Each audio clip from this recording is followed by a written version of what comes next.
Hai semua. Perkenalkan, nama saya Hendrik Valadri Kayuai. Dan saya Sri Rahayu Intan. Kami dari Program Studi Pendidikan Biologi Universitas Papua. Nah, adik-adik, media pembelajaran kali ini adalah jaringan pada hewan.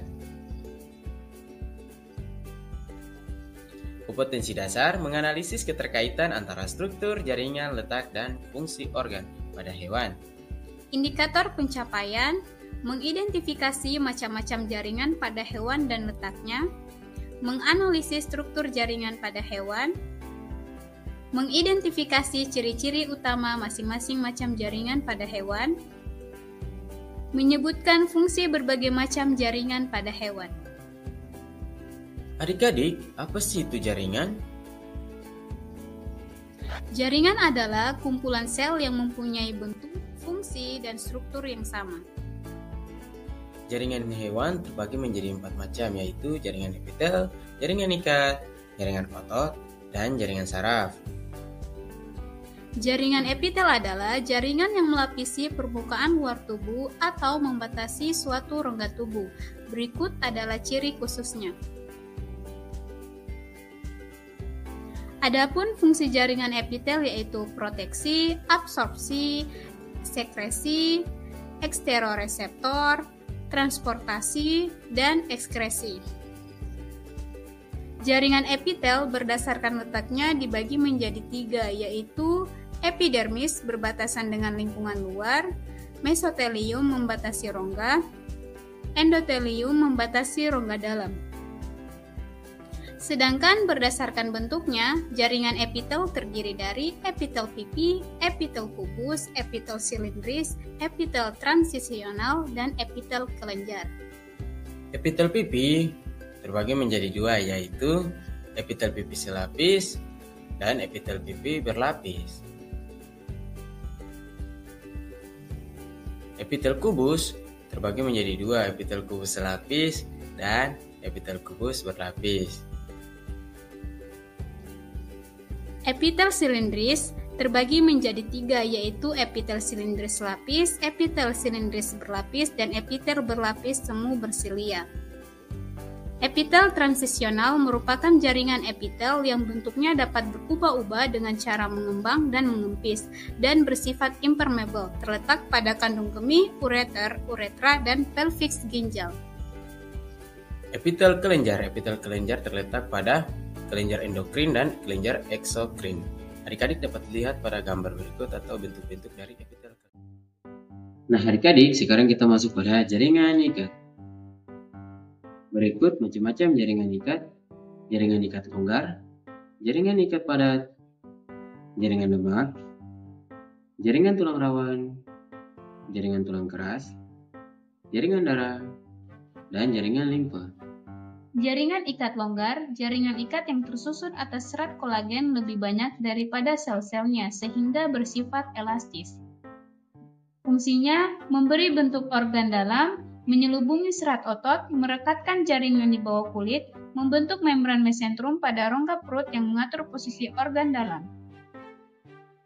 Jaringan ikat padat, jaringan yang seratnya lebih banyak dan rapat daripada bahan dasar dan sel penyusunnya. Fungsinya untuk menghubungkan suatu organ dengan organ lain, terletak pada jaringan dermis kulit dan pembungkus tulang, dan tendon dan ligamen teratur. Jaringan lemak, jaringan yang tersusun atas sel-sel lemak. Fungsinya melindungi organ-organ dari benturan, persediaan cadangan makanan, menjaga suhu tubuh tetap hangat. Jaringan tulang rawan merupakan hasil spesialisasi jaringan ikat berserat dengan matriks yang elastis. Fungsinya sebagai rangka tubuh pada awal embrio, menunjang jaringan lunak dan organ dalam, melincinkan permukaan tulang dan sendi. Jaringan tulang keras, struktur jaringan tulang keras disebut sistem Havers. Fungsinya sebagai penyongkong tubuh, alat gerak, dan melindungi organ. Jaringan darah, penyusun jaringan darah terdiri atas plasma darah, eritrosit, leukosit, dan trombosit. Fungsinya membawa sari-sari makanan, oksigen, hormon, dan sisa metabolisme, mencegah infeksi dan melawan kuman. Jaringan limfa merupakan jaringan yang terdiri atas sel-sel limfosit, makrofag, dan serat-serat retikuler, terletak pada organ-organ limfa seperti timus, tonsil, dan limfa. Fungsinya untuk mengangkut cairan jaringan protein, lemak, garam mineral, dan menjaga sistem kekebalan tubuh. Nah, adik-adik, sekarang kita masuk pada jaringan otot.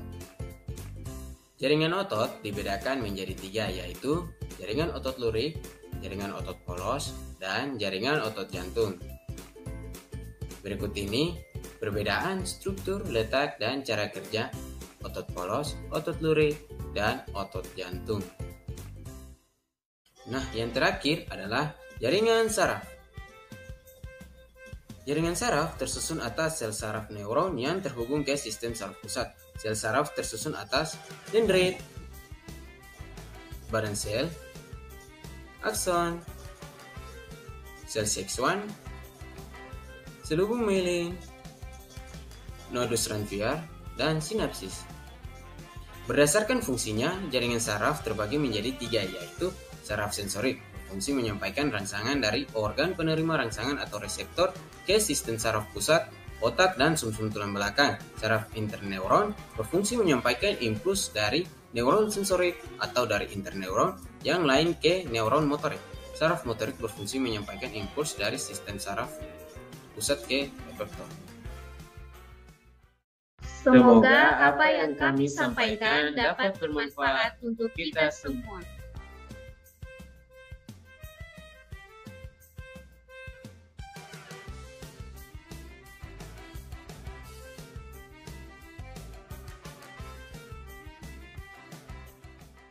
Created using Powtoon.